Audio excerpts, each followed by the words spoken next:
بسم اللہ الرحمن الرحیم۔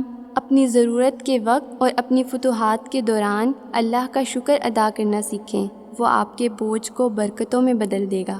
کسی اور کو بدلنے کی کوشش نہ کریں، بلکہ ان روحوں کو تلاش کریں جو شروع سے ہی آپ جیسی ہوں۔ جب آپ کو ہر دوسرا شخص دشمن لگنے لگے تو ایسی صورتحال میں اصل دشمن باہر نہیں، آپ کے اپنے اندر ہے، اور وہ ہے آپ کی منفی سوچ۔ غلط سوچ، پرانی یادیں، ٹوٹے خواب اور بکھرے سپنے ہر انسان کو تھکا دیتے ہیں۔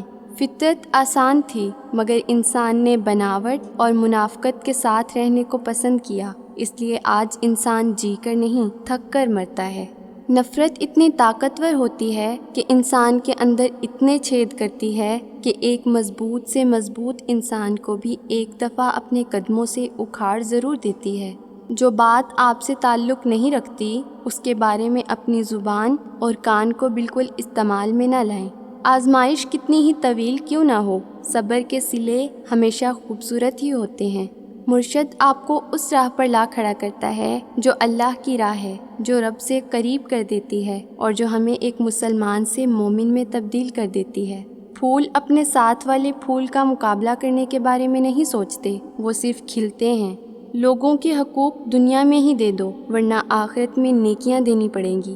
اگر زندگی میں توکل کی عادت آ جائے تو خوش فہمیوں کا خاتمہ ویسے ہی ہو جاتا ہے۔ قبر سے زیادہ ہولناک اور خوفناک کوئی جگہ نہیں۔ ہر وقت اللہ کے ذکر میں مشغول رہو تاکہ قبر کی منزل آسان ہو۔ جب بھی تمہیں دنیا کی کوئی چیز حاصل ہو تو اس کے انجام پر نظر کر لیا کرو۔ سخی کو سخاوت کرتے وقت جو خوشی ہوتی ہے، اس کا اندازہ کنجوس کبھی نہیں کر سکتا۔ زندگی اور پتنگ بعض دفعہ انسان کو ایک ہی طرح رسوا کرتے ہیں، ایک ہی طرح حیران کرتے ہیں، ایک ہی طرح اپنے پیچھے دوڑاتے ہیں، ایک ہی طرح خوشی سے پاگل کرتے ہیں اور ایک ہی طرح مایوس کرتے ہیں، لیکن نہ پتنگ کو کوئی آسمان میں اڑنے سے روک سکتا ہے اور نہ ہی زندگی کو چلنے سے۔ جن کی زبانیں اللہ کے ذکر سے تر رہتی ہیں، وہ ہنستے ہوئے جنت میں داخل ہوں گے۔ امام عبداللہ بن مبارک رحمۃ اللہ علیہ فرماتے ہیں، اگر میں کسی کی غیبت کرتا تو اپنے والدین کی کرتا، کیونکہ وہ میری نیکیوں کے سب سے زیادہ حقدار ہیں۔ خوش نصیبی ہے اس شخص کے لیے جو اپنی خامیوں کو لوگوں سے زیادہ جانتا ہے۔ ہمیشہ پر امید رہو اور اچھی امیدوں سے وابستہ رہو۔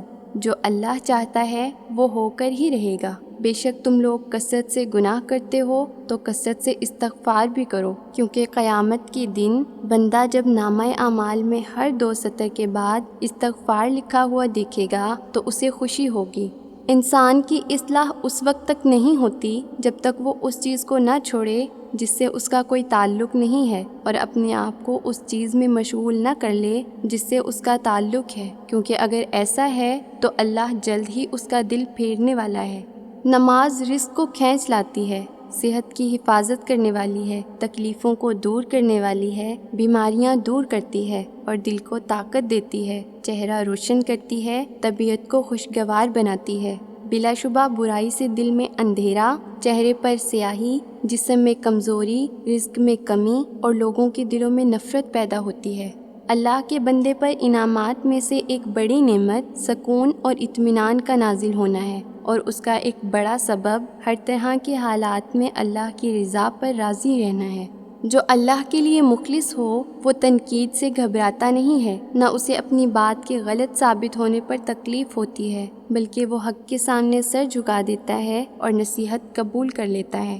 لعنت کوئی سیاہی نہیں ہے جو چہرے پر دکھائی دے، لعنت تو یہ ہے کہ تم ایک گناہ سے نکلنے نہ پاؤ کہ دوسرے میں مبتلا ہو جاؤ۔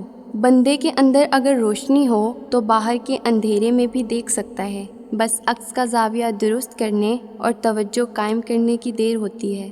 ایک مرتبہ پروانوں کی دنیا میں ایک مکڑی آ گئی اور کہنے لگی کہ سب پروانے زندہ باد، میں بھی شمع یعنی آگ کی قائل ہوں۔ پروانوں کے بادشاہ نے اس سے کہا کہ جا کر شہر میں دیکھ آؤ کہ کوئی موم بتی، دیا یا چراغ جل رہا ہے۔ وہ جا کر دیکھ آئی اور کہنے لگی کہ ایک چراغ روشن ہے۔ بادشاہ نے کہا کہ یہ مکڑی ہے، کیونکہ پروانہ خبر دینے نہیں آتا بلکہ جا کر فدا ہو جاتا ہے۔ دنیا کی سب سے بڑی برائی یا انسانی بنیادی عیب احسان فراموشی ہے۔ صحیح معنوں میں شکر گزار نہ ہم خدا کے ہوتے ہیں اور نہ کسی بندے کے۔